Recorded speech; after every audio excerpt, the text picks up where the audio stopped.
Underdog is the leading place to make all your sports picks, and you can play now in your state. Millions of fans have already won billions making picks on Underdog, and it's easy. All you have to do is download the app and choose whether a player will go higher or lower on one of their stats. You can choose strikeouts, total bases, or home runs, or go higher or lower on three-pointers or rebounds. You can play with as little as $1.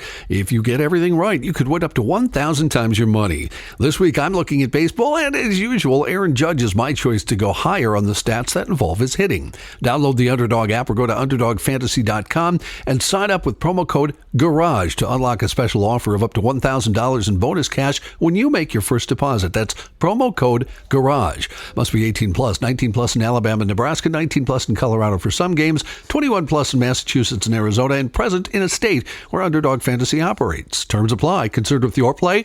Call 1-800-GAMBLER or visit ncp.gambling.org. In Arizona, call 1-800-NEXT-STEP or text NEXT STEP 53342. In New York, call the 24/7 Hope line at 1-877-8-HOPE-NY or text HOPE-NY. Josh Arnold, investment consultant, brings you Garage Logic podcast number 1567, June 19th, 2025. I believe that is known as Juneteenth. 100 degrees, the record high on this day. That was in 1933. And as chilly as 41 degrees in 1950. Call Josh Arnold at 952-925-5608 for a free 48-minute consultation. Hail the flashlight king. Hail you! And now, from the mayor's office above the boathouse on the east shore of Spoon Lake, it's Garage Logic with Chris Reavers manning Technology Corner, Kenny Olson from the Krabby Coffee Shop, John Heidt in the newsroom, and of course, the rookie. Here is your flashlight king, fireworks commissioner, and the keeper of common sense, your mayor, Joe Soucheray. There are websites that I come upon by happenstance that I consider ridiculous, but I shouldn't be surprised because nothing can ever be what it is. There are people trying to make a big conspiracy out of the unfortunate deaths of Melissa Hortman and her husband. You ever seen some of that stuff? Yeah. It's just amazing. It started right away. It's so disappointing. It was an evil arrived at her house, and that's what happened. And his phone traveled to all of these different countries. Yeah, he was over in Africa pretending he was a preacher, wasn't he? Yeah. Well, bleep him. We're not going to talk about it. I couldn't pass mentioning, though. It's just amazing. As far as social goes, it started right away. And all weekend, when I saw these posts, I was wondering how many of these are just bots, meaning just people in another country just spreading misinformation just to get us going, to get us at each other's throats. Do you want a Garage Logic look at what's called the Bunker Buster bomb? Yeah. Boy, do I. Sure. There is a bomb that only America has. Mm-hmm. It weighs 30,000 pounds, and it presumably could penetrate the subterranean lair of Iran's nuclear laboratory, which apparently is deep down into a mountain, or in a mountain, carved into a mountain. And just as apparently that's what Trump is considering. He's either going to give the okay to drop that or not give the okay to drop that. Joel Franklin writes me, 30,000-pound bunker-busting bomb comparisons with the cylinder index and horsepower. Ooh. So we're going to get a GL look at the bunker buster. Okay. Hail the flashlight king. Hail you. Dear Joe, big fan of Garage Logic with chatter about the U.S. possibly bombing Iran. I thought your listeners might dig a comparison for the GBU 57A/B Massive Ordnance Penetrator, the bunker buster, the 30,000-pound bunker-busting bomb. It's not nuclear, by the way. Here's how its weight stacks up to similar objects one could drop from a B-2 bomber, complete with cylinder index for each engine. You could drop a Caterpillar 330 excavator, about 30,000 pounds, pounds, a beast for heavy digging, runs a 6-cylinder diesel engine with approximately 270 horsepower. You could drop an M113 armored personnel carrier, roughly 27,000 to 31,000 pounds. A troop hauler used in combat typically has a 6-cylinder diesel in modern variants with 275 horsepower. You could drop a Volvo L90H wheel loader, around 31,000 pounds, shifting huge gravel piles at quarries. It uses a 6-cylinder diesel engine with around 184 horsepower. For more comparisons, here are 2 additional 30,000-pound objects you could theoretically drop from a B-2 bomber. A Komatsu D155AX-8 bulldozer, 30,000 pounds, a heavy-duty machine for pushing earth on big job sites. Runs a 6-cylinder diesel with approximately 354 horsepower. Or an M109A7 Paladin howitzer, 30,000 pounds, a self-propelled artillery system for battlefield fire support. Uses an 8-cylinder diesel engine with 440 horsepower. Hope this fuels some lively talk in Gumption County. What similar-sized object would you or your listeners drop from a B-2 bomber? Well, I don't know, Joe. I don't know if I've thought of that. The big problem is, can you get the B-2 in there and get it out safely? Right. So, and they also figure if they do drop it, they're going to have to drop a second one. Really? Because it apparently can do a lot of damage, but maybe not enough. So the first one opens up the hole. Wait a minute. Where have we seen that, Chris Reavers? 16 times in the cinema and 20 more times at home. Math. I mean, honestly, what happens is, Top Gun Maverick, Pete Mitchell has to come out of retirement. Right. And see what they have to do is they have to drop 2 precision bombs from a high angle because the target, Joe, is at the base of a mountain. And what happens is you can drop the bomb, but then you have to immediately revert course and come out. But the problem is 10 Gs. Once you get out of there at 10 Gs, you are immediately the target of the enemy. And so then it's just a battle all the way home. Or you could just call Luke Skywalker, and he could do that precision bomb dropping like he did with the Death Star. That's true, too. Set off that chain reaction. And see, Joe, the thing is, with 2 precision bombs, you need the lead. Thanks, Kenny. You need the lead, and then you also need the guy behind you that's got the precision target with the laser. And so you have to have 4 distinct pilots. If you want to go home now, Joe, you can go. We'll take it from here, buddy. Yeah, we got it. And once you hit the bomb, Joe, once you hit the target and it's neutralized, you're not out of the woods yet. I understand. Yeah. No, there's Tell us more. maybe we should back off a little. I'm just mad you didn't say laser, Chris. Laser. In fact, I think, Joe, I'm going to celebrate this holiday by going home and watching Top Gun Maverick for a 76th Well, time. as long as you brought it up, however inconveniently. Was this in the most recent Top Gun movie? Oh, I'll say. Well, I saw that one. I'm not recalling this. Remember, part. they What do you fly mean you through don't recall it? It was through the valleys, right? I saw that. And I then thought they that climb was cool. straight up. They Yep. go over the rim of the volcano. They go gotta flip straight upside down. One Yeah. bomb opens up, and then The hatch. The hatch. Then he flies straight up. Then the second fighter comes in, drops the bombs. They go underground. Kaboom! Direct hit. Let's get out of here. All right. And then see what happened was he got taken I down. got it. I got okay. it. I got it. It's all set. Thanks, I got Soul it. Man. You know our friend Jeff Strump yesterday. Yeah. From the 2 Gray- days ago. 2 days ago. Yeah. Well, that was yesterday. B at the end. Wasn't No, that Joe. yesterday? No. It's 2 days ago. That's how This is fast. Thursday. That's how fast this week is gone. Isn't What it insane? in God's name? I know, man. I know. Jeez. Jeff Strum. He said the boys are gathered, gals too, for all I know, there's gal drivers in this thing. He said they're all gathering at the Doubletree at the Mall of America. I spent way too much time trying to find that on my maps. Oh, boy. Now, There is no Doubletree at the Mall of America. Now, there's one out on Normandale Boulevard that's reasonably close. Maybe that's what he meant. Be honest. Because I got to go scouting. Yeah. By map, do you mean driving around looking for it? No, I Googled it. Okay. I Googled the name of the hotel and then asked for a map, and it's out there. But there's not really at the mall. He made it. And when I go to the mall once a year, I do recall there are hotels all around there. Well, there's one right I off. assumed one of them was the DoubleTree. There's one right off 78th and 494. Fine, but that's not near the mall. That's 10 minutes from the mall.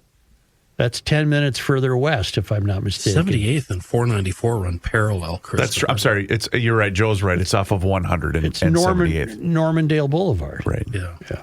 Well, I mean, if you're from out of town, it's Yeah, near I the mean, mall. it's, the mall is in Minneapolis, Wild Right. Play in Hennepin County. You know how it is. James Taylor says, I haven't at the XL Energy Center the other night, said, I haven't been in Minneapolis for ages.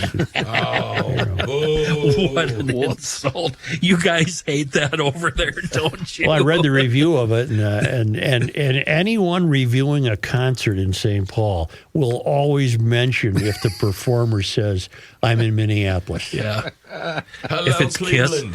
Kiss, Paul Stanley goes, Minneapolis! Yeah. Woo!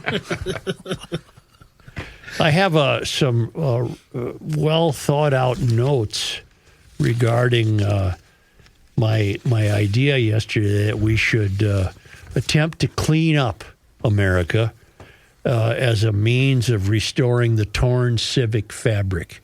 And, I would like to thank some emailers for understanding completely what I was saying, unlike maybe some staff members who wanted to mock me. For example, the Tidy Mink.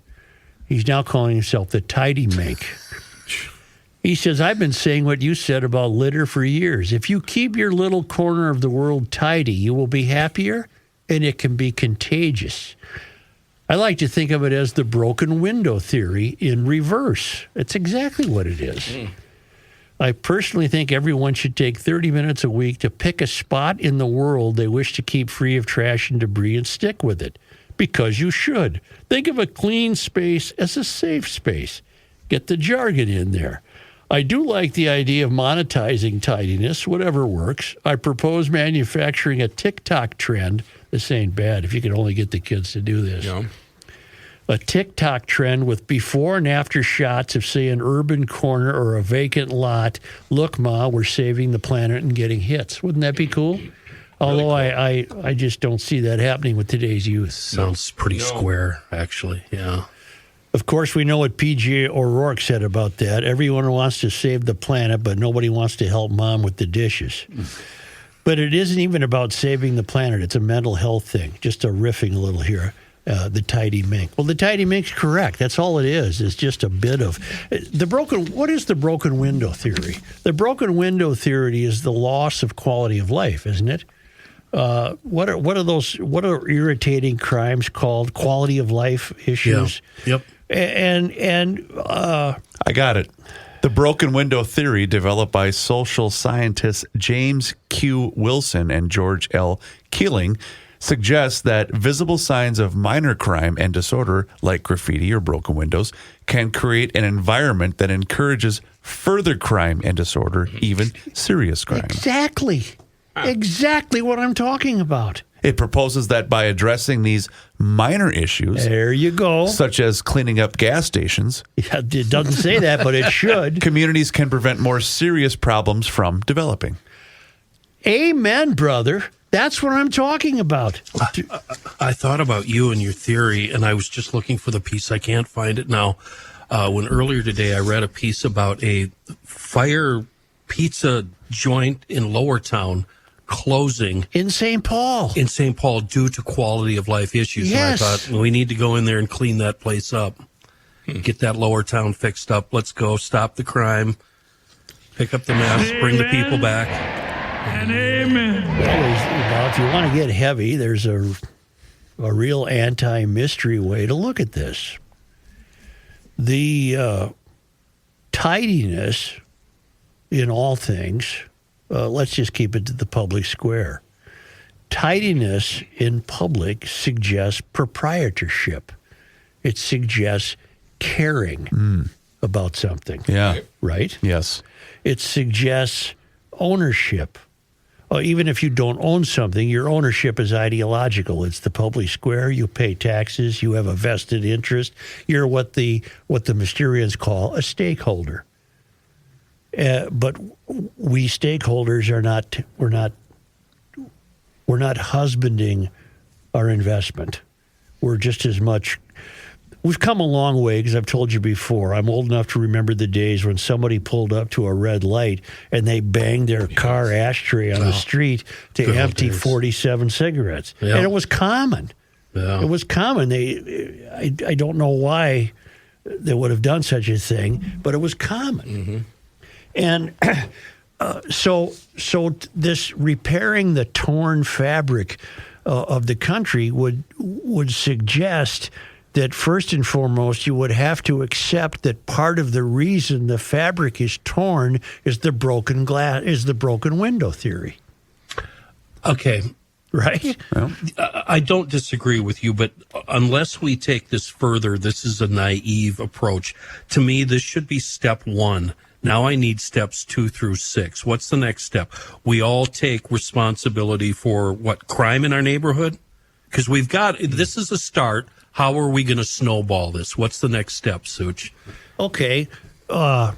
If the fabric began to become stitched together by policing our cleanliness, I think other good things would follow that would not have to be spoken. It would just follow. People wouldn't be running red lights. The quality of the nuisance crime as it affects quality of life would begin to disappear. Can I give you an example? Yeah. Here's what I'm thinking. Here's where I wanted you to take it.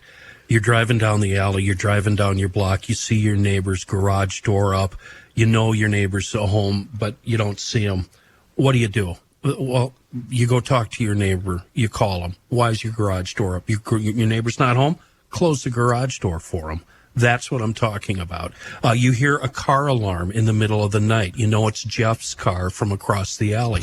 You call Jeff. You call 911. That's what I'm talking about. We start looking out for each other again the way we used to. and I know he has got a little bit nuts, but wasn't that what Giuliani did with New York when he took office? Wasn't that one of his main... Oh, my God. That's a brilliant... I think he did right. something. Yeah. Because I think that's one of the things that made him popular in the beginning stages of his tenure. He destroyed 42nd Street. He took all the fun out of New York. And look what it did. It revived Manhattan. How could he have fallen so far? Well, again, I know he's nuts, but No, he wasn't nuts. He's fallen into that. How could he have He fallen? became nuts. Let's try to focus on the good here. Let's stay positive. But am I right? Wasn't that what- Do you still have the broken window theory up? I do, Joe. Read it again. Give that to me again. Was that sidekick in a can? Yeah. The broken window theory suggests that visible signs of minor crime and disorder, Stop.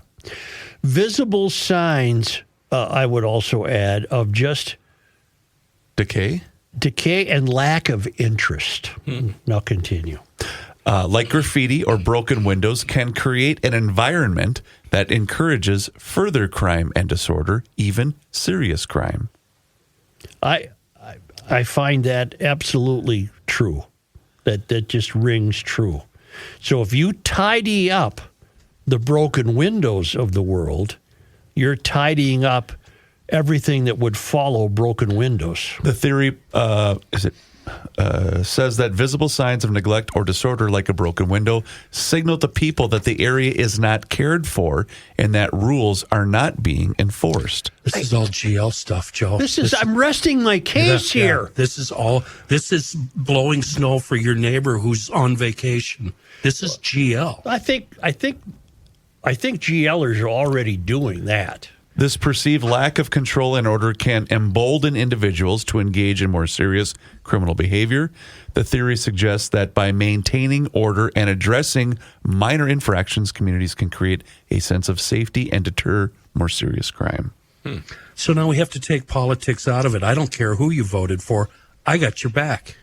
You're my neighbor. I got your back. But it wouldn't be necessarily true that Mysterians are slobs. That would be too generalized. That wouldn't necessarily be true.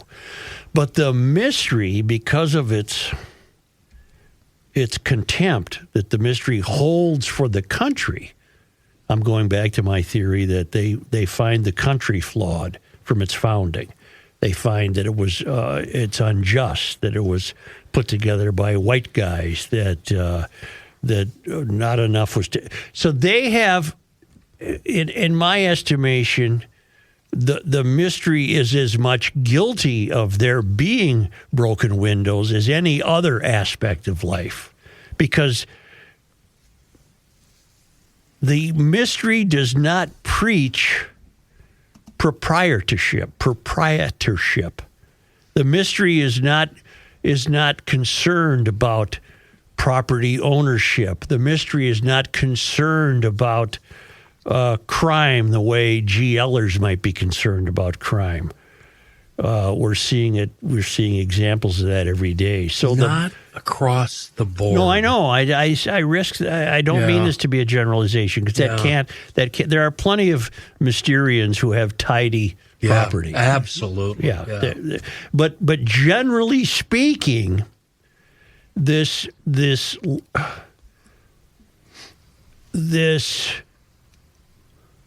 I think it's more the people in charge, the activists that are now politicians. It's I don't even think you could speak generally about them either. I mean, look at Melissa Hortman's place, immaculate, beautiful, well-kept place. But I've never. I had my criticisms of Melissa Hortman. God knows, I considered her guilty for the month of January that they took off, and I don't share her politics, but by no means have I ever thought she was a Mysterian. Right. I think. Keep going, John. Not to argue with you, Joe, but to bring politics into it, I think defeats the purpose of the whole conversation. I think you're right. Yeah. I think he's right, because that muddies the water. Yeah, and both. I think one thing that strikes me about this conversation is right now in America, there's a lot of entitlement and selfish behavior, and I think that contributes. And it's on both sides. It's not, it's not a conservative thing. It's not a liberal thing. But that selfishness and entitlement, I think, makes people not want to contribute. Yep. You're right. Those two words. All they care about is what's good for me, and I'm not taking care of anything else. Which accounts for the fellow walking out of a Speedway or any other gas station and crumpling up a candy bar wrapper and just leaving it on the ground. Yep. And that's a broken window.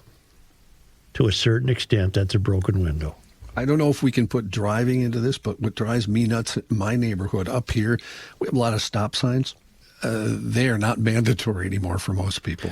And that's just, that's horrible. Oh, yeah, it drives me crazy. New kids learning to drive, I'm begging them, never automatically go when it's green. You got to check both ways. Yeah. Because there's idiots that don't care. Right. But you're talking about physical stop signs. I'm talking about stop signs, yeah. They're not mandatory. They just roar right through the stop sign, not even braking, just going, hey, nothing. So, I don't see anything. I'm going. I think we could move into traffic. This goes for out on the freeway. Back off. Let that guy trying to merge in front of you. Let him merge. Yeah. There should be no such thing as road rage. Yeah. Well, you're right. In theory, you're correct. Right, there should be no such thing. But that's a modern affectation of what we're talking about. Yeah.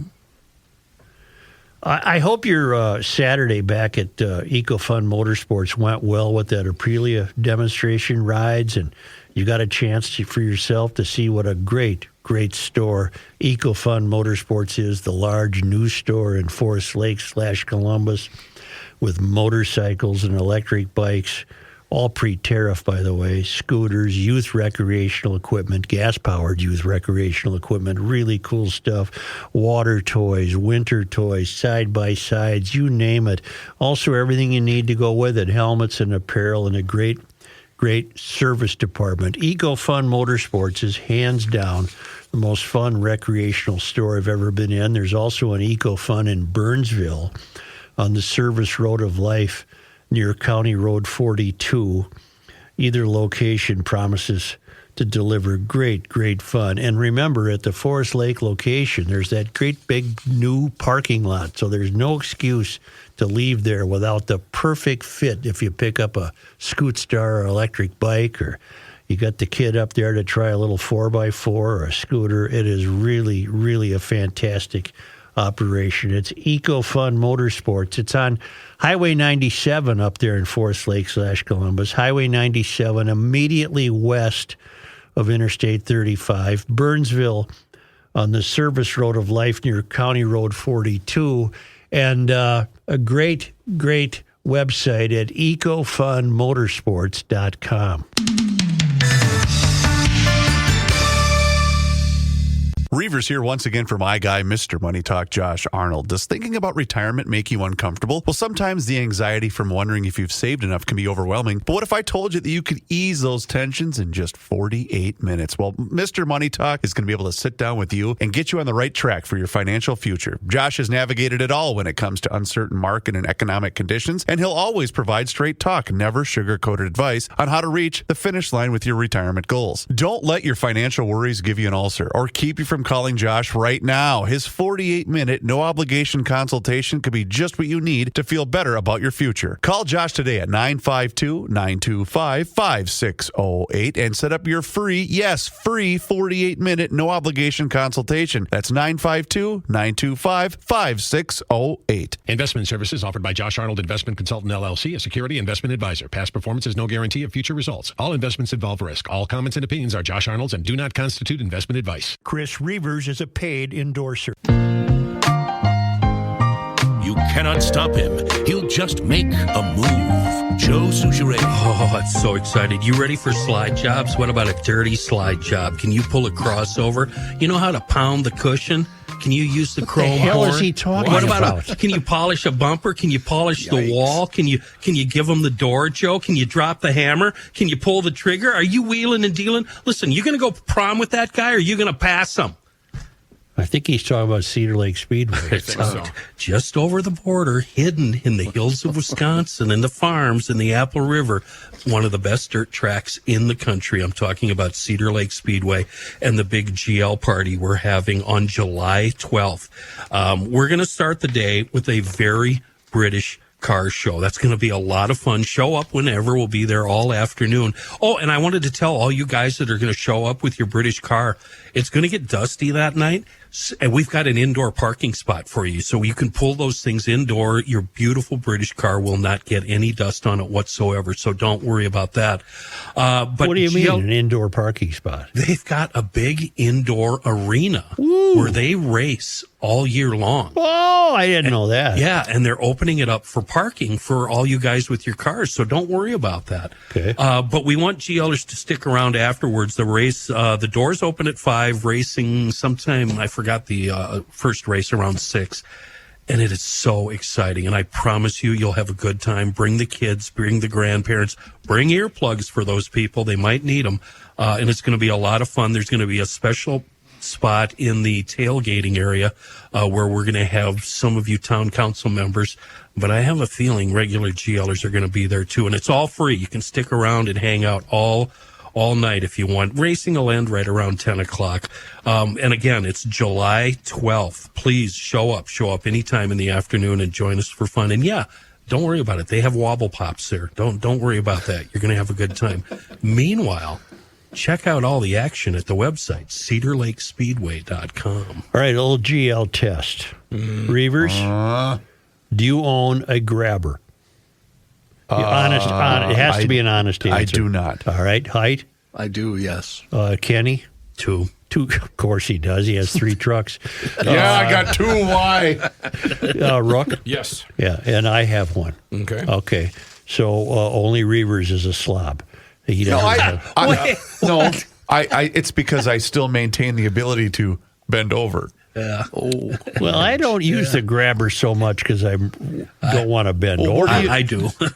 I use the grabber so I avoid not touching anything gross. Chris, I've learned to tie my shoes with the grabber. That's why he's got two, so he can make the loop. The loop, swoop, and pull. You got the extra long shoehorn? I went to shoes with no laces. Oh, God help me. Now we mentioned Velcro strips. We mentioned Buc-ee's yesterday. Yeah. Hail the Flashlight King. Hail you! Listening to you talk about Buc-ee's and when it comes to their restroom cleanliness, while most gas stations, convenience stores have restrooms that look like the last time any employee cleaned them was during the Carter administration, Buc-ee's always has at least one employee in there cleaning everything. Same goes for all their property. No matter how packed any of them are, they can be butt to back inside at any time of day. You rarely find an angry person. You might be onto something, Mr. Mayor. Perhaps the secret to repairing the fabric of society is building more Buc-ee's. Hats, shirts, barbecue, beaver nuggets, cheap soda, and a clean place to do your business for all. Who is going to be in a bad mood with all of that? They have everything you need to be in a good mood and friendly to all around you. Well, there's one thing they're missing, mulch. Kevin, formerly of the Southwest Metro, but moved to Texas as fast as I could. And I got another emailer who said at Buc-ee's, commercial vehicles are not allowed. No trucks. Really? Yeah. Wait. Cars and tour buses. They're a truck stop, There, aren't I was they? going to say, Verify that, please, John. Does Buc-ee's prohibit cab-overs and semis? And that seems overnight well, parking? maybe that's what it means. I Okay. don't know. It wouldn't bother me if there was a semi in there, but maybe that's part of their... You start parking semis, you'll see the hoodlums come out. No, Buc-ee's generally does not allow semi-trucks in their parking lots. While some smaller locations in Texas may have a different policy, the vast majority of Buc-ee's locations prohibit 18-wheelers and other commercial vehicles due to their parking lot design and their desire to cater to passenger vehicles. Now find this answer. Are Buc-ee's only in Texas? No, because I've been to one out. I have never seen one. There's across the South. the South, yeah. Almost up into the Midwest. A good friend of the show has written the following, Thomas Bonnet. Joe, on Tuesday's podcast, you read an email from a listener who many years ago taught Minnesota's political assassin. He's referring to that email from a teacher from, was it Sleepy Eye, where Belter went to school? Yes, Sleepy Eye. Right. Whom I won't name. The emailer apologized that his message wasn't as eloquent as others, but I beg to differ. On the contrary, I found myself growing wistful, moved by his passion and overcome for a longing for an America long past. I think this is what we're related to what we're talking about. The emailer asked why Americans can't talk peacefully and agree to disagree anymore. Well, I can't claim to be a sociologist or political scientist. Anecdotal evidence makes me think the problem isn't that we can't talk peacefully anymore. It's that we don't talk, period. When I was growing up in the 70s, we had a tight-knit neighborhood. Even if you weren't best of friends, you knew your neighbors' names and had their backs. While I wasn't privy to every conversation held by adults, I got the impression that politics was not the primary topic. Oh, isn't that true? Political yard signs did not exist. What mattered wasn't the White House, but instead the house next door. Fast forward today, when it's easier and apparently preferable to argue or agree with someone half a world away rather than chat peacefully over the fence. My own quiet suburban neighborhood is representative of this. I've lived here 10 years, and there are, to my embarrassment, many familiar faces without names. People rarely gather and talk as neighbors, but instead load up the minivan and drive across town to visit friends. During a moment of crisis a few years ago, my wife and I reached out to the neighbors requesting help and were rebuffed. Democrat versus Republican lawn signs face off everywhere, some standing to this day. It's much different than the world I lived in a half century ago, and it's not an improvement.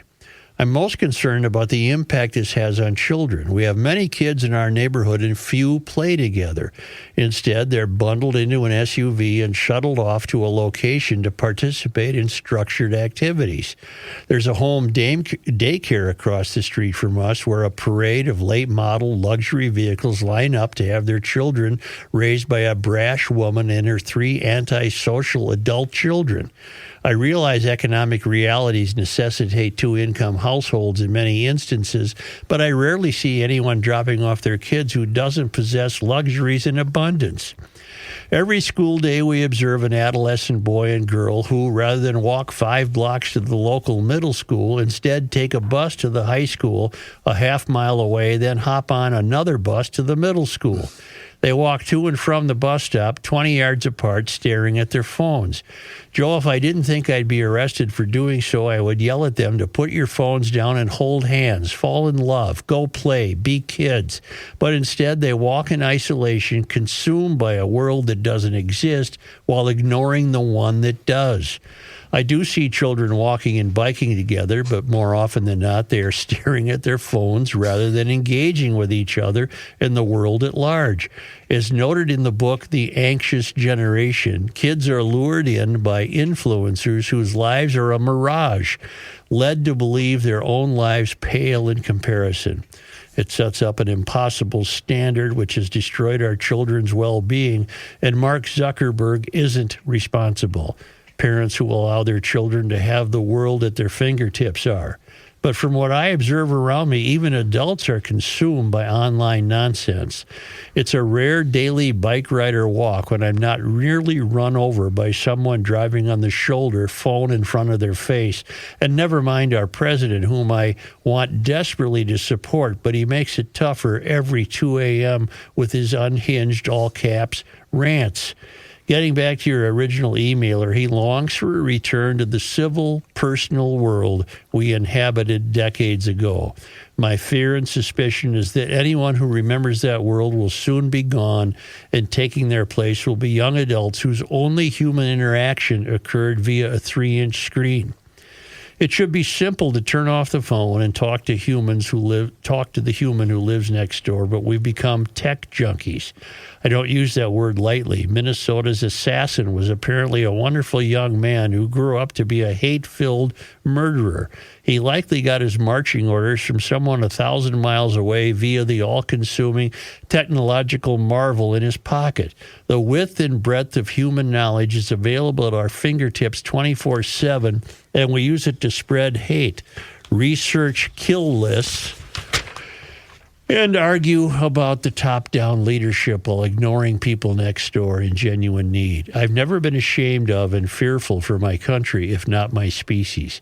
I know you hate the dreaded C word, but in this case, I think it's apt. We have lost our sense of community in the best sense of the term.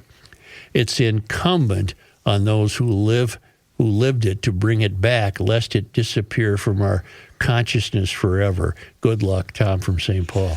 I can't add much to that. Wow. What I would add to it is the other day, I took notice specifically twice of kids just playing. That is a rare sight. They were screwing around in a yard. It's rare. It's rare. They were goofing around. I love that. I have your answer. I did a lot of that too. What? You still do. Goofing around, yeah. We have 9 states with Buc-ee's location. 9? Yep. What, like Kenny said, are they all in the South? Alabama, Colorado, Florida, Georgia, Kentucky, Missouri, South Carolina, Tennessee, and Texas. And this from Garage Logic Town Council member, bear with me, Thomas. Buc-ee's is going to open a location in Wisconsin, apparently. What's wrong with us? Well, I'll be taking on my beloved Quick Trip. Oh, I do love a good Quick Trip. Yeah. Oak Creek, Wisconsin. Quick Trip. Hey. Quick Trip, it must be so booming that you'll recall that a big shot doctor at Mayo, who's part of the family that owns Quick Trip, left his medical practice to help run Quick Trip. I don't know if maybe he keeps up his medical license, but I think he left the Mayo Clinic To be a cashier. to run. I don't think he's probably a cashier. Okay, Got it. but he's bathroom cleaner. He's probably.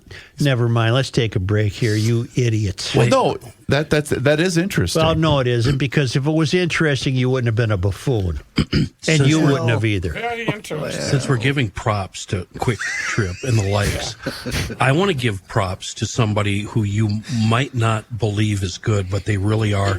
These new Cenex convenience stores are amazing. Haven't been in one lately. I know, and neither had I. And I pulled into one maybe a few months ago, and I was blown away not only by the selection, but the cleanliness, the restrooms, and the employees.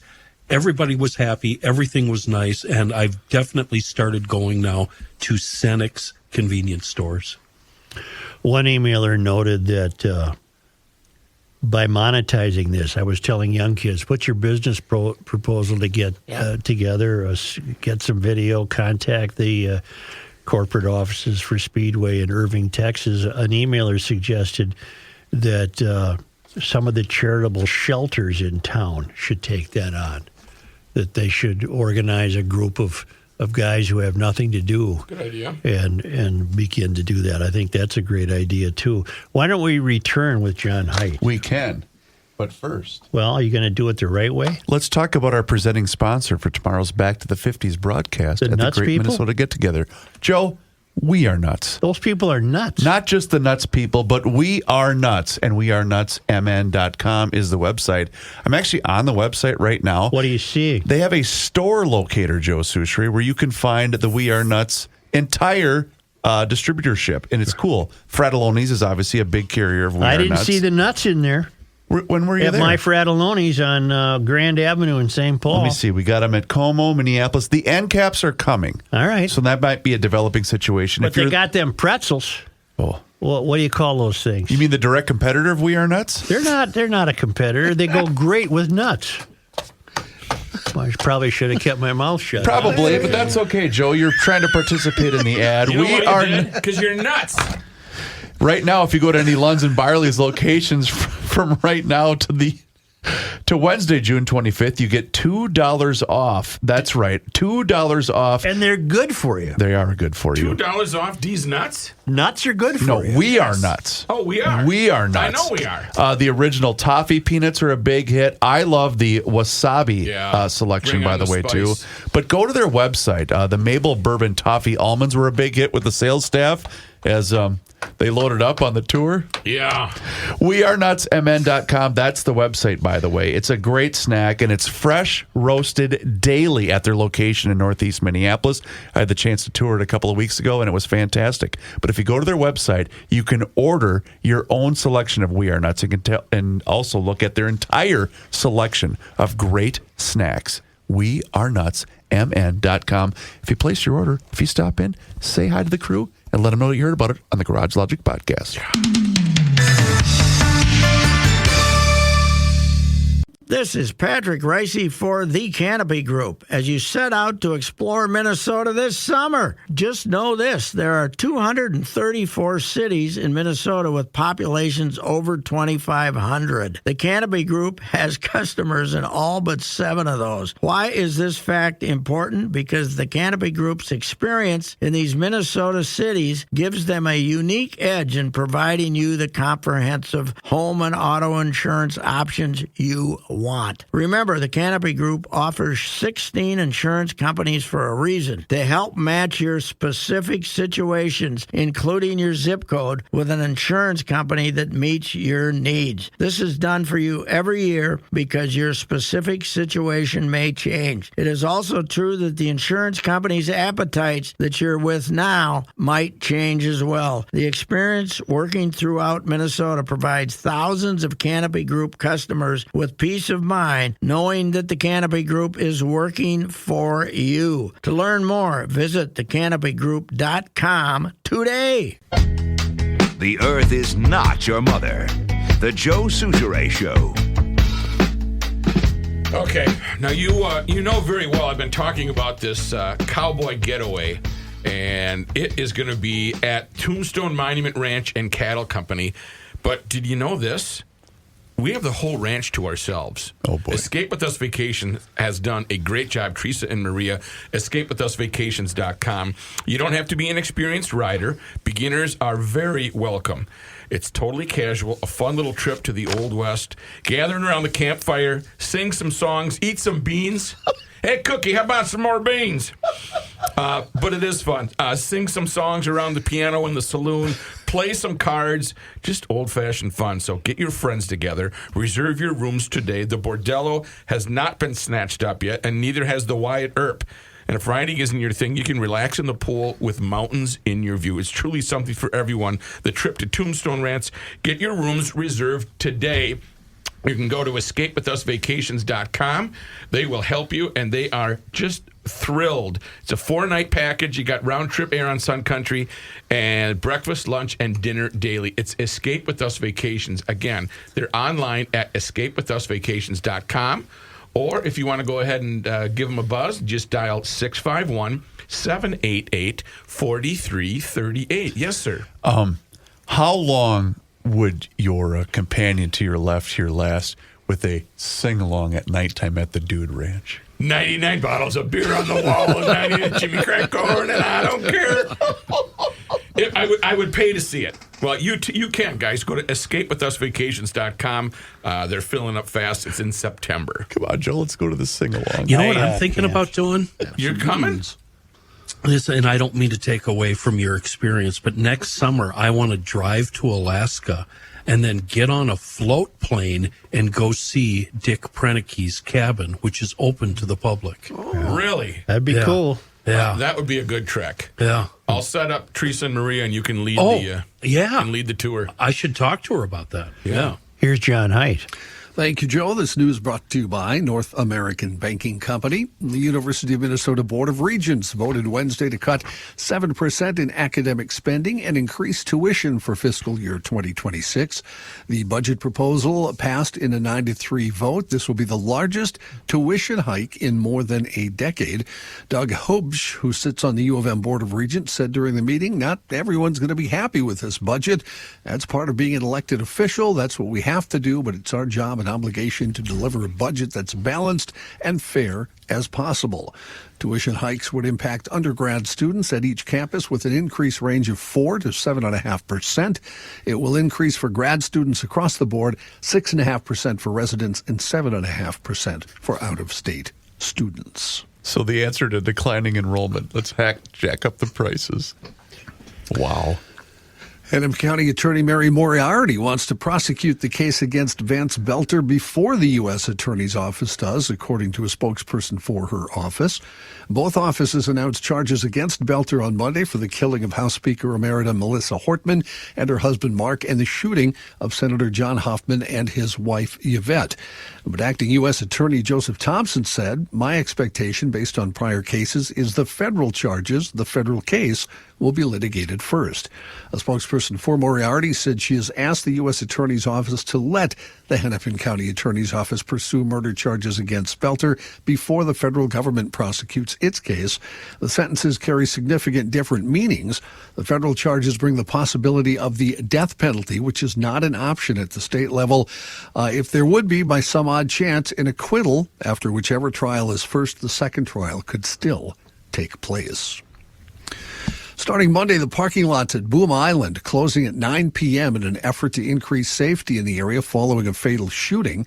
The park entrance road and parking lots will be closed, and visitors will be unable to drive into the park after 9 in the evening. The park and park trails will remain open. Park attendants will also be present during the evenings when valid Minneapolis Park and Rec Board picnics and event permits have been issued. That will allow those with permits to stay until 10 p.m., but they'll be asked to leave once the permit expires at that time. John? Yes?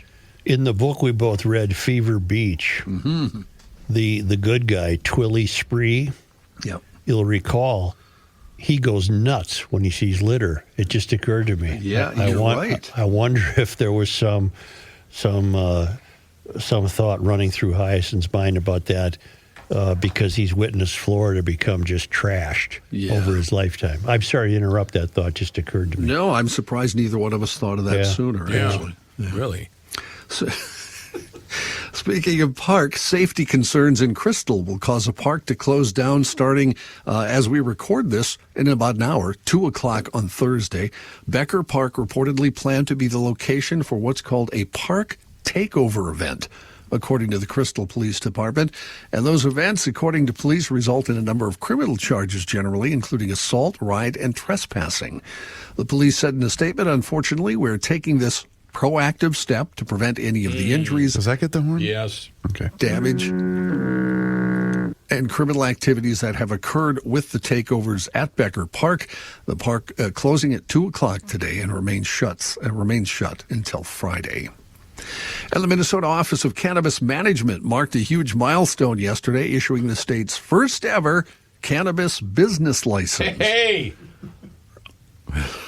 HerbQuest, LLC, in Brook Park, a town in Pine County, about 65 miles north of the Twin Cities, received its micro-business license for cultivating cannabis plants outdoors. OCM Interim Director Eric Taubel said in a statement, with our first licensed cultivator now able to begin growing plants and more than 600 businesses within the final steps of completing their applications and securing approvals from local governments, we're now seeing the first pieces of Minnesota's adult use market fall into place. As of yesterday, 706 applicants across all license types had gained preliminary approval and were in the final stages of securing a license, according to the OCM's online dashboard. Those last hurdles include securing a business location, meeting all local zoning and business regulations, and passing a pre-licensure inspection. How long does it take to grow reefer? Why are you looking at me? Everybody looked at I'll Jenny. just never understand this whole deal.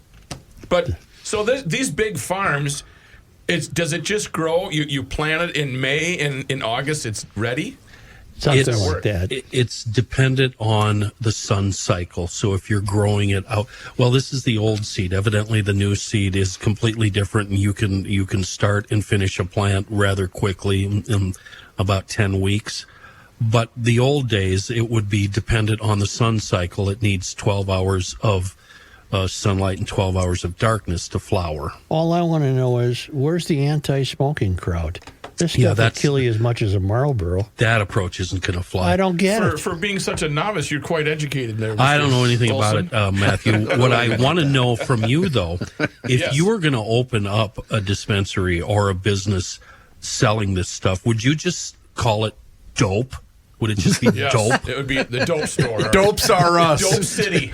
Dope Ranch. Dope Ranch. Dope Ranch. And I would sell Doritos and Wonder Bread as a White point bread. of sale. Yes. Point of sale. Dope Ranch. Did I also read that they recently put a 50% sales tax on it? Holy crap. That was on social, Wait, so it might not be true. Wow. Well, if it's on social, it's probably not true. Probably not true, right? I did not. Would you put it past the state to have a 50% Not a sales bit, tax? no. Not really. But the great thing, and we've said this before about the state, the way they've done this is they've started so many people growing legally now that the black market weed is so cheap that it's going to outsell anything you could possibly buy in a store. Mm-hmm. Yeah. And like you guys say, you smell it everywhere you go in the Twin Cities. Yep. Yeah, it's everywhere. Including at Speedway. I'm not sure about that. I don't want to pin that on them. Okay. Why don't we take a quick break here before we have some national and international news? Johnny, I got an email from Lynn, and she said, Reavers, what was the name of the place that sells the stuff that you talked about with maple syrup? Yeah, that's what she said actually in the email. Masters Maples and mastersmaples.com. That's the website, Joe Soucheray. Let me get their graphic up here, too. We had some last night. What did you have it with? We had one of those meals that was breakfast for dinner. Oh, I love breakfast for dinner. The best. Did you dip the sausage in the maple Yes, syrup? I did. What kind? Did you have links or the patties? Links. Dipped in the Masters Maples? Yes. And it was scrumptious, wasn't it? Yes. Why are we talking about sausage right now? Well, I don't know. Makes Did you me order hungry. the sausage? No, I didn't order this pizza. I also dropped off a little bit of the savory seasonings with my son and his buddy because they were grilling ribs today out on Prior Lake. And I said, hey, I got it. I got the seasoning right here. The savory seasonings from Masters Maples is fantastic. And for you bakers out there, the pure maple sugar is wonderful. And actually, that's the basis of the seasonings with both the sweet and the savory seasonings of Masters Maples and mastersmaples.com. You go to their website and you can also subscribe to their newsletter. And Ben does a great job of putting out different recipes, whether you're looking for a burger recipe, pork chops, steaks, salmon, whatever. Breakfast for dinner. Breakfast for dinner like the Suchere House had last night. Go online and visit mastersmaples.com and you can order it from anywhere. Doesn't matter if you're here in the state of Minnesota or anywhere across the country. Masters Maples is going to take care of you and everybody because who doesn't love pure 100% maple syrup made right here in the great state of Minnesota? So go online to mastersmaples.com and place your order and let Ben and the entire crew know that you heard about him on the Garage Logic podcast. Here it is, Positive Thursday already, and as always, it's brought to us by Skoonover Body Works and Auto Care. They're located in Shoreview, 1060 County Road E. Mike is not here today. We have a surprise. In his stead is the fourth generation of the Skoonover family, now working in the family business. And you know what we do at GL? We're going to give him a proper garage grilling. Hello, Matthew Skoonover. Welcome to Garage Logic. Hello. Thank you very much. I appreciate you having me. Well, we're not done here yet. That could change. Here's what I know about you, Matthew. You're 22. I have it on pretty good authority. You started a very successful lawn service and snow removal business as a teenager, and now you've gone to work at the family business. Is that, in fact, true, sir? Yes, that is correct. I got a number here that I'm still, I don't know if I buy this. I don't know if your dad's pulling my leg or not. Did you have 160 clients in this lawn care business? Yes. When I was at our peak, I had probably right around 175 accounts total that we were managing. How many people does it take to run all those accounts in the course of 5-6 days? Well, I found out through a lot of trial and error that I had too many guys at first, and then when I got the right equipment, I could cut that number in half. So between 6 and 8 guys, we can manage that. So stand up zero turn or ride on zero turn? Stand up. God, aren't they fun? I would like to go to work mowing lawns just because of the equipment. Zero turns are so much fun. Anyway, I'm getting distracted already. I'm guessing, were you a shop rat as a kid? Did you hang around the shop? I did quite a bit. Yeah. I do have to say, I like being outside a little bit more than I like being in the shop, but yeah, it is what it is. What are you doing now at Skoonover? I am writing estimates and handling the files that are in the shop. So I'm communicating with the customer, and I work with the insurance company to make sure that the cars are repaired properly.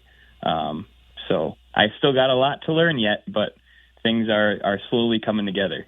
I'm guessing, you know what? I'm not going to put words in your mouth. What brings you more satisfaction, dealing with the customer or dealing with the evil insurance companies?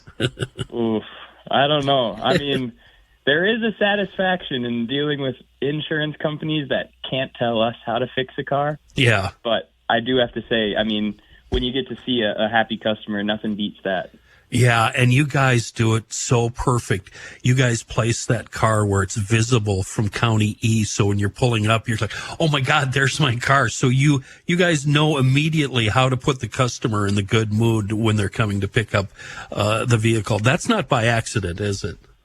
No, we try our very best.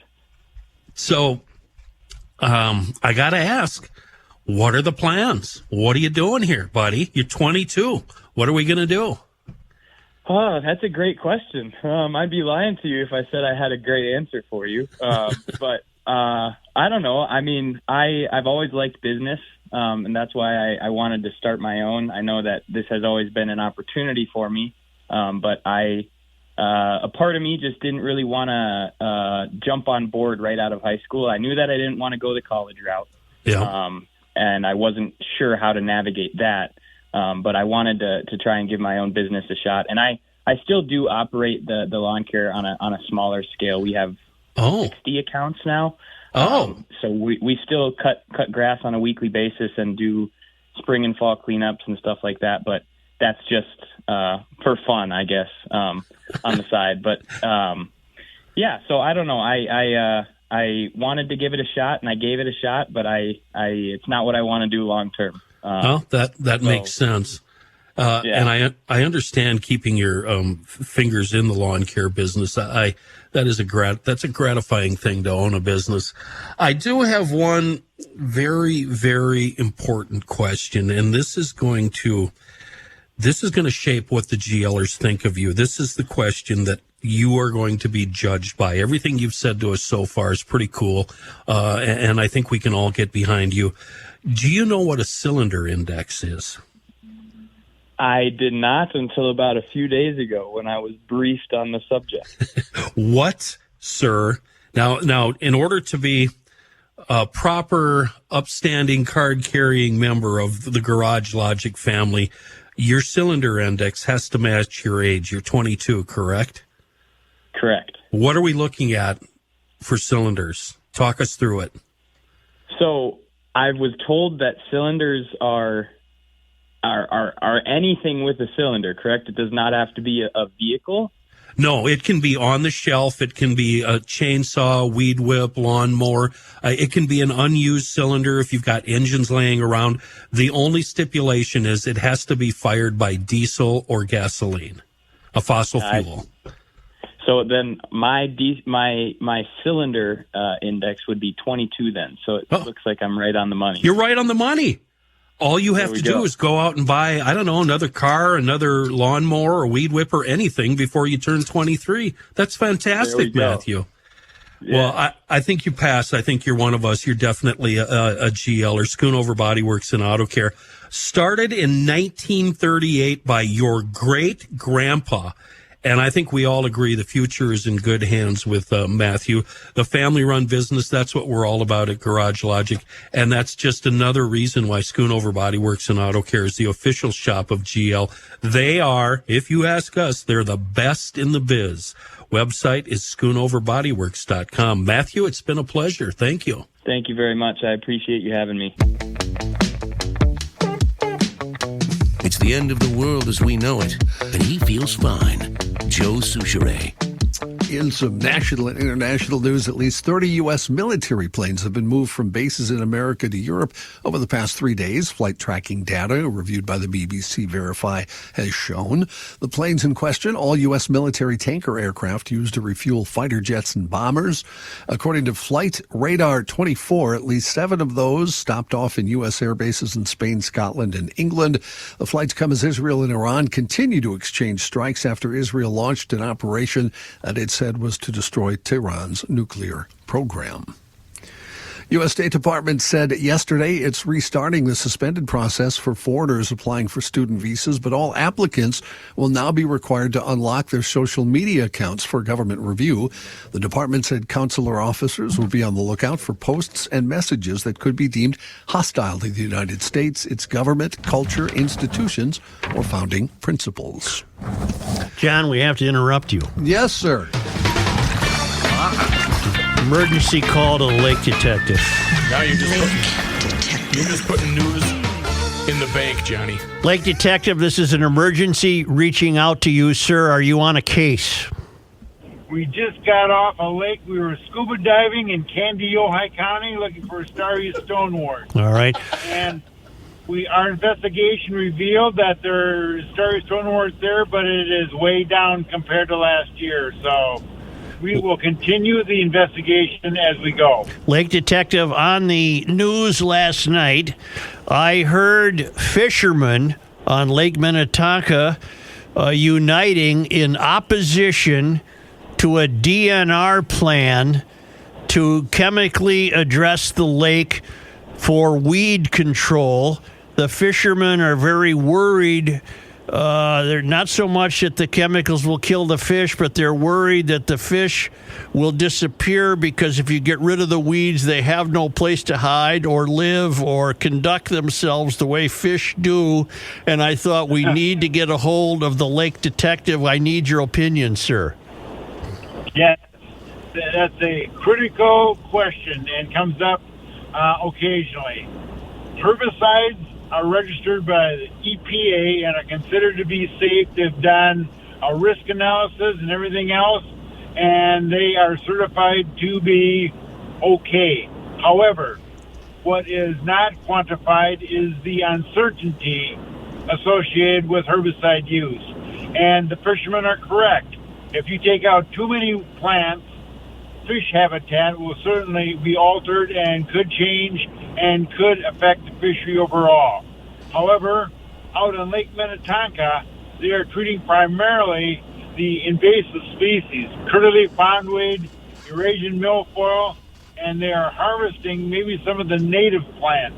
There are plenty of plants out there, and the non-native species, the invasive species, can probably be controlled without significant damage to the fishery, but there's always that uncertainty. There could be. What's the answer? The answer is moderation. Okay. Moderate plant control. Don't go completely overboard, but at the same time, certainly we can address some of the very abundant and nuisance growth of the invasive species with a small trade-off to maybe dinging a little bit of the fish habitat, but still the fish should be there. They will probably go. They'll probably go to other places in the lake, and you know what? Sometimes they're a little bit tougher to find because the old fishing patch could be altered. But you're confident that the fish will continue to thrive in Lake Minnetonka? Yes, they got other issues to figure out, but the herbicide applications would be a temporary change in the fish habitat. The fish will move out to other areas, but they will eventually come back once those plants recolonize as well. I knew I could count on you, and I knew the listeners could count on you. Steve McComas, Blue Water Science, the lake detective, has never been stumped. Thank you, sir. Okay. You're more than welcome. Thank you so much, Joe. Thank you, sir. Now back from that interruption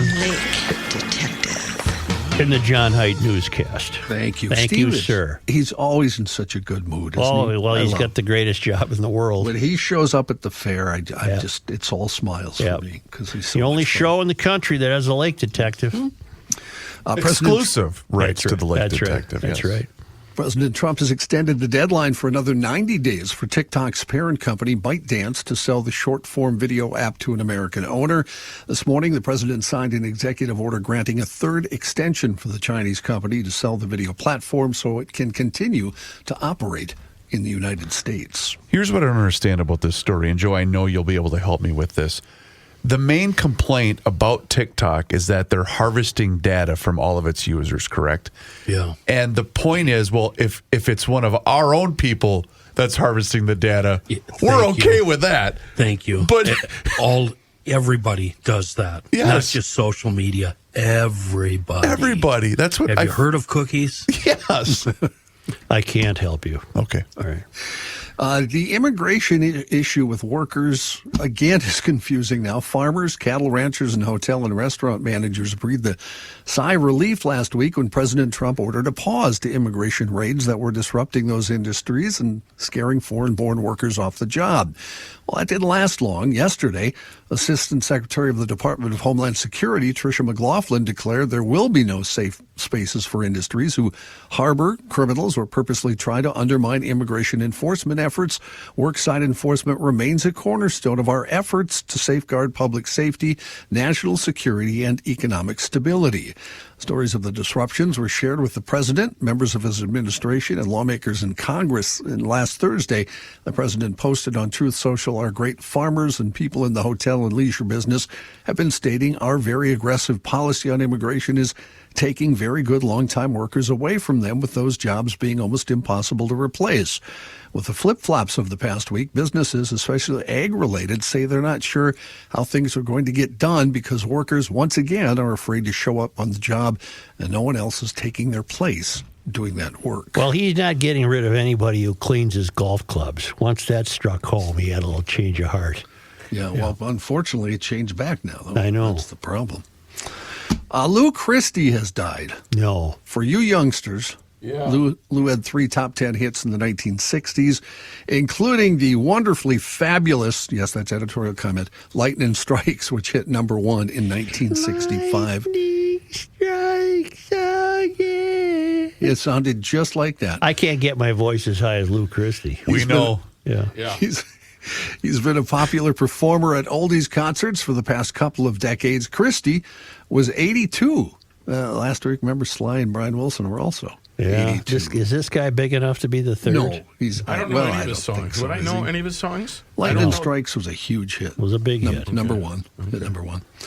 His wife of 53 years says he died after what she only called a short illness.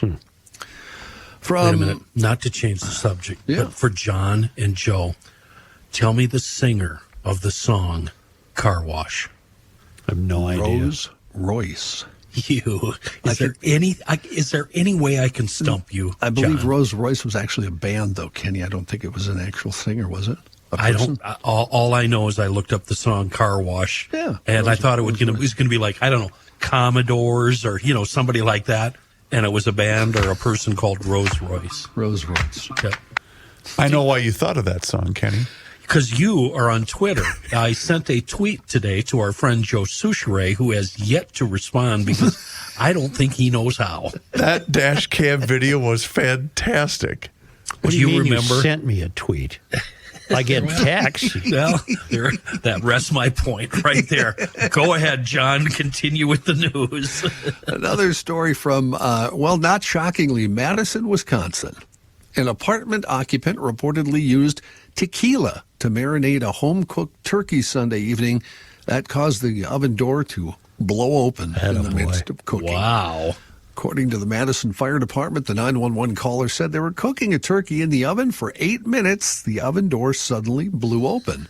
Matthew, thumbs up, thumbs down. Yeah, that's a major thumbs down. Firefighters got there. Firefighters got there, checked the oven. A thermal imaging camera was used, and firefighters opened the oven, which had blue flames that came out. The oven was removed from the apartment. The occupant said they've used the recipe before and never had any issues. Although the occupant had used the recipe before, firefighters presumed the accumulated vapor from the alcohol were not being vented properly from the oven and when exposed to oxygen would ignite. According to the Madison Fire Department, the occupant had to be evaluated for burns but was not taken to the hospital. Do you go high end on that? Do you go Casamigos? Top shelf? No, I go Josie's Cuervo. Okay. Yeah. I saw, I believe I saw, could you see a Baltimore Oriole in Minnesota, or are they only in Baltimore? No, a lot of them are here. I think I saw one at my feeder. Describe it. Yellow belly.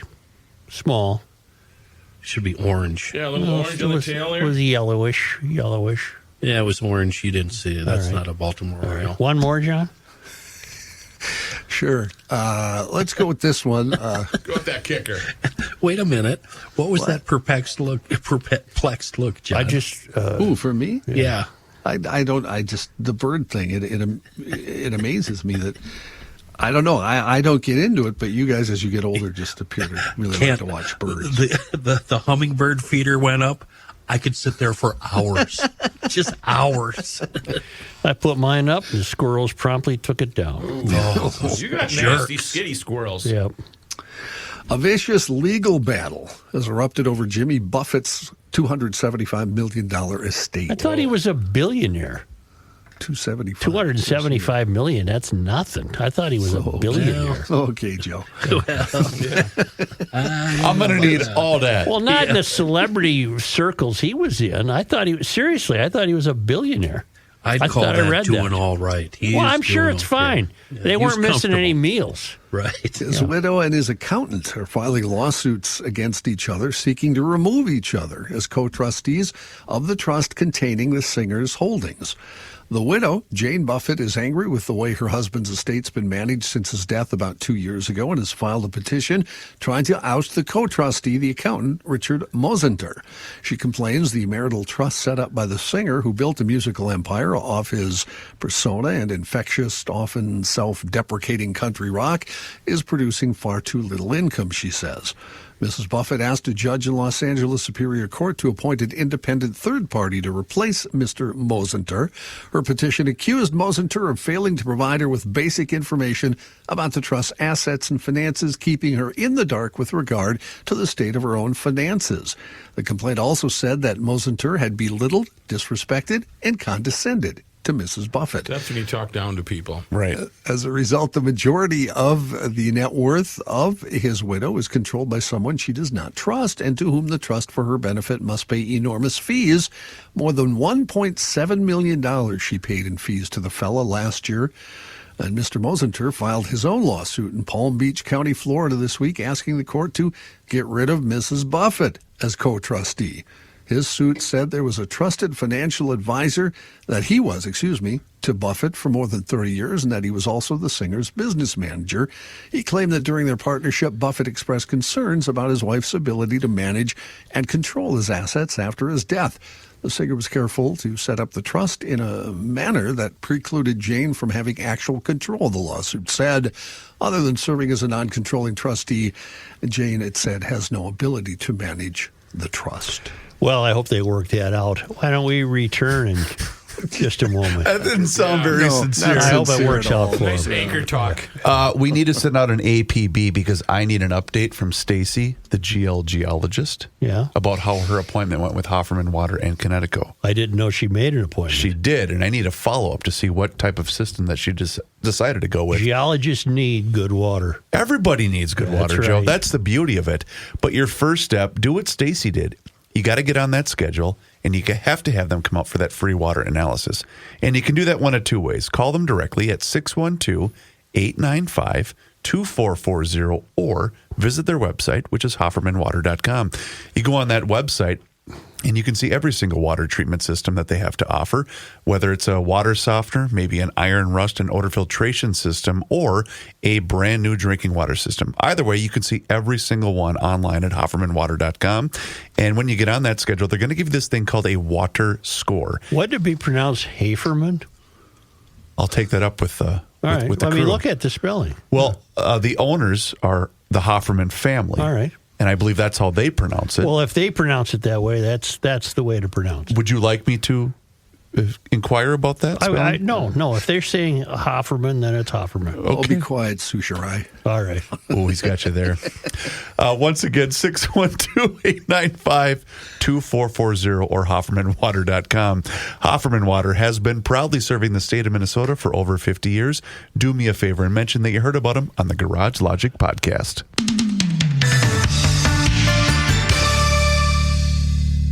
This is Ricey. You've been hearing my friend Josh Arnold, Mr. Money Talk, for years on the radio and the Garage Logic podcast.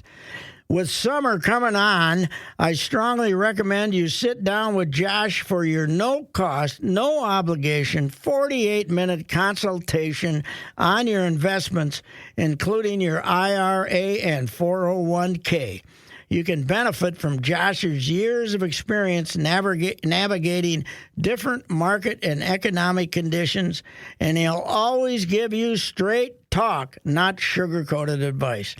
Give Josh a call now at 952-925-5608 and book your no-cost, no-obligation 48-minute consultation. 952-925-5608. You'll be glad that you did meet with Josh, and tell him that Ricey sent you. Here's a man who spends hours in hardware stores, sifting through the nuts and bolts of life. Joe Souchere. Only because they come to us all the way from Marloth Park in Mpumalanga Province, South Africa, from the Traveling Lymans. It was on this day in Minnesota. June 19th. It's Juneteenth today, isn't it? Yes, it is. Yeah. On this day, June 19th. in 1816, 24 people were killed in the Seven Oaks Massacre near Winnipeg, Manitoba.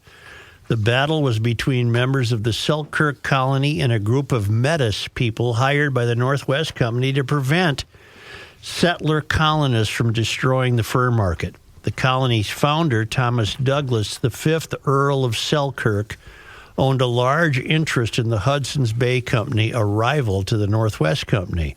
The massacre was a factor in the Selkirkers' decision to leave the Red River and move to the Fort Snelling military reservation. Forced by the Army to move downriver in 1839, they formed a small community that grew into the city of St. Paul. On this day, June 19th, in 1852, by an act of Congress, the St. Peters River was named with its original Dakota name, Minnesota, translated as waters that reflect the sky, sky-colored waters, or muddy water. Sounds like a Ham's beer commercial. Sky blue water. That muddy The water. river had been known to the French as St. Pierre and to the Anglophone Europeans as St. Peter for 150 years, since the days of the explorer Pierre Charles Lesueur. Huh.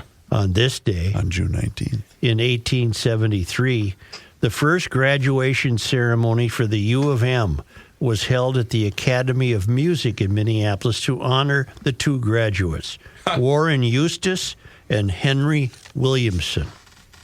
And on this day in sports disappointment history... Are you talking about June 19th? And I remember this well. June 19th, 1970, golfer Dave Hill savaged Minnesota's Hazeltine Golf Course at the U.S. Open. If I had to play this course every day, I'd take up another game. They ruined a good farm when they built this place. Really? All it needs are a few more cows and 80 acres of corn. Wow. They ought to plow the whole thing down and start over. The guy who designed this course had the blueprints upside down. Dave Hill went on a real rant there that they ruined a real good farm. What was his main point of contention with the course? He didn't like it. I gathered that. That's all I'm going to tell you. He didn't like it. And on this day, June 19th, in 2016, the Cleveland Cavaliers won the NBA Finals with Kevin Love. Now, I take it that's a disappointment because he had been traded from the Timberwolves. Yeah, we traded him there. That's right. Yep. And that's it. And the guy we got for him, we traded to Golden State, and they won a title. Jeez. In Wiggins. Wiggins? Wiggins. And then tomorrow we'll see you at the Back to the 50s at the Minnesota State Fairgrounds. We'll be podcasting from O'Gara's right in the center of the action, and all those great race cars will be visible, I would imagine. Brought to us by our friends at We Are Nuts. That's correct. Yeah, well, I got something even better for you guys. I've got a wonderful 70%, up to 70% off retail prices at, of course, it is a wonder. It's not open yet.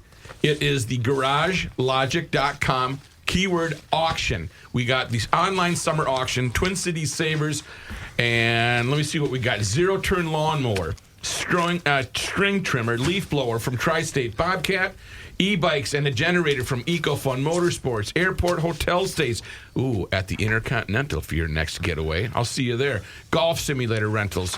All sorts of great stuff. Family getaways to Camp Dells, private golf lessons. They got it all, but you can only find it at GarageLogic.com and enter the keyword auction. Bidding will start on the 20th. So get yourself ready. That's tomorrow. It is GarageLogic.com, keyword auction. Thanks, Rook. Yes.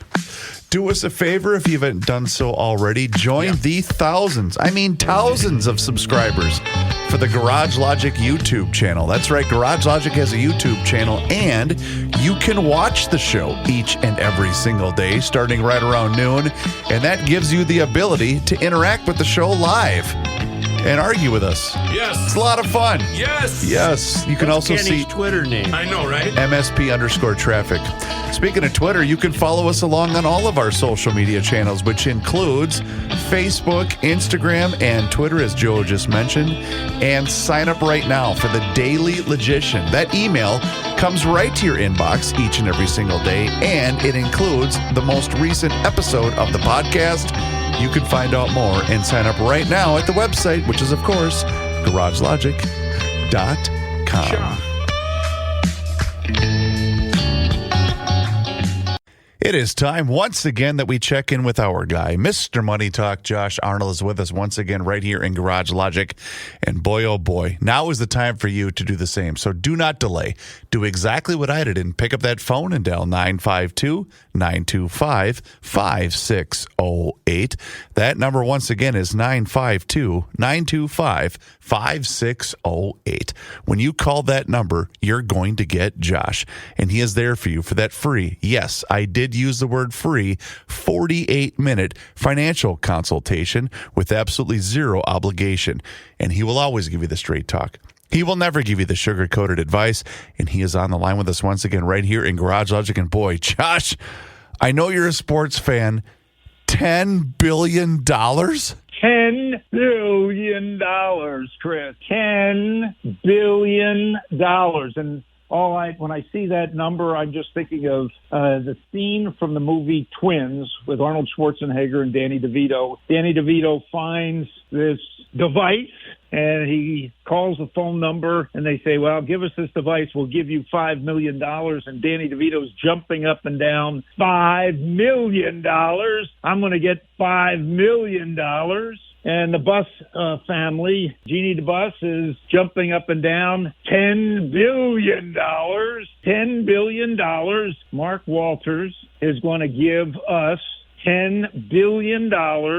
And they're still on the board of governors. Mark Walters paying $10 billion to get majority ownership of the Lakers. And Lakers fandom, very, very excited about this and his commitment, we'll say, to winning and keeping a winning franchise. Mark Walters has assets in other sports franchises, including the LA Dodgers, the LA Sparks, the Chelsea soccer club in the Premier League in England. And he has the Cadillac Formula One team. He is very involved in sports and is committed to winning. And that has got to excite the fans. Under the Bus family, LA has won, I think it's 11 championships.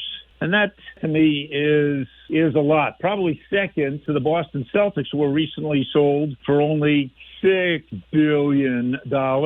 And the lowly Timberwolves, I think, fetched just over $1 billion on their sale. The sports franchises are commanding a tremendous amount of money, and, ownership, and particularly owners with large stakes, are committing their resources to further developing the teams, or I'll say the teams, the franchises, and all of these people have a history of winning in the respective businesses that earn them the dollars that they could afford to go out and make these big purchases. It doesn't matter whether it was Mark Cuban a long time ago or Stephen Cohen recently with his over-the-top purchase of the Met, or now Mark Walters with the big purchase of the Lakers. Now, the question comes as an investor, how do I participate? How can I get a piece of the sports action? Well, quite difficult right now, Chris, because there are only a few publicly traded sports franchises, one being the Atlanta Braves, which you can buy through Liberty Media's stock, BATRA. Not a lot of shares change hands. The stock seems mired between $40 and $45 a share. At some point, Liberty Media will want to, we'll say, sell the stake, and the Braves are worth a lot more than the current stock value. Liberty Media also owns Formula One racing, And that stock also trades very lightly, but it has seen some reasonable appreciation. Formula One is, as I'm sure you're aware, Chris, just limited to a few teams, with many teams trying to knock on the door and get on the grid. It is a well operated and well run sports, we'll say, total franchise. And then, of course, there's Manchester United, market symbol MANU. That has not done near as well as Formula One or even the Atlanta Braves, because Man U's record is not as good as either one. Now, another way that you can participate is through companies that are securing media rights. So but you get other assets in that. I mean, there's Fox, which you get both the sports and news that comes with that. You have Disney with their ownership stake in ESPN, which has not done very well. And then, of course, there's Apple, which has a very teeny media outlet. But Amazon, very big, very, very big in sports through Prime. And then you could also look at Netflix, also looking into live sports entertainment. We'll say sports and sports entertainment fall into one category of my that I like to focus in, that being leisure. The other categories, of course, have been the internet, China-related businesses, and real assets. But as you can see, with the prices, these things going up, sports is still big time, as long as you win even a little bit. Now, shifting gears, Federal Reserve concluded their meeting yesterday, and they are in a tough spot, as we have talked about. Inflation is still very, very, very sticky, though it has come down. It's sticky due to, the price of oil, the price of housing, and the price of insurance. So the way to bring it down is from, we'll say, 2.5%. A lot lower than that is going to be tough. Now, the Fed's favorite inflation gauge is the personal consumption expenditures index, not so much the CPI. And in the month of April, that index came down pretty well, approaching 2%.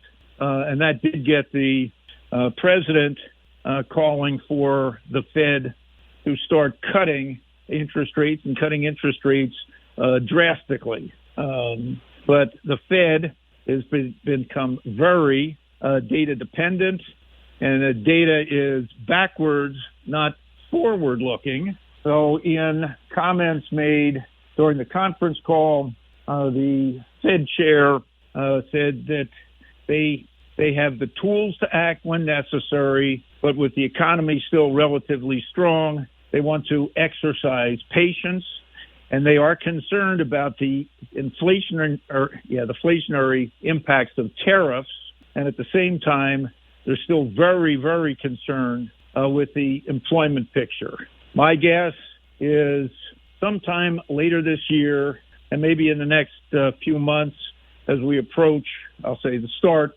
of football season, and you'll see the Fed starting to move towards cutting rates at least a little bit.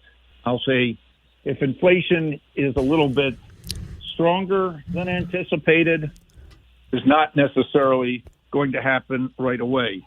I am very happy that the Fed is keeping interest rates, we'll say, steady, and I think that on their behalf is a smart thing. Excellent advice, Mr. Money Talk. You heard him, GLers. Now is the time for you to pick up the phone and make the call for that free 48-minute financial consultation with absolutely zero obligation. And you do that just like I did by dialing 952-925-5608, where you always get straight talk and never, ever sugar-coated advice. Josh, once again, thank you so much for the time and the chat. Enjoy the rest of your day. Have a fantastic weekend, and we'll talk to you again next week. $10 billion. That's a lot of money, Josh. Okay. Talk to you next week. Have a good weekend. Investment services offered by Josh Arnold Investment Consultant LLC, a security investment advisor. Past performance is no guarantee of future results. All investments involve risk. All comments and opinions are Josh Arnold's and do not constitute investment advice. Chris Reavers is a paid endorser.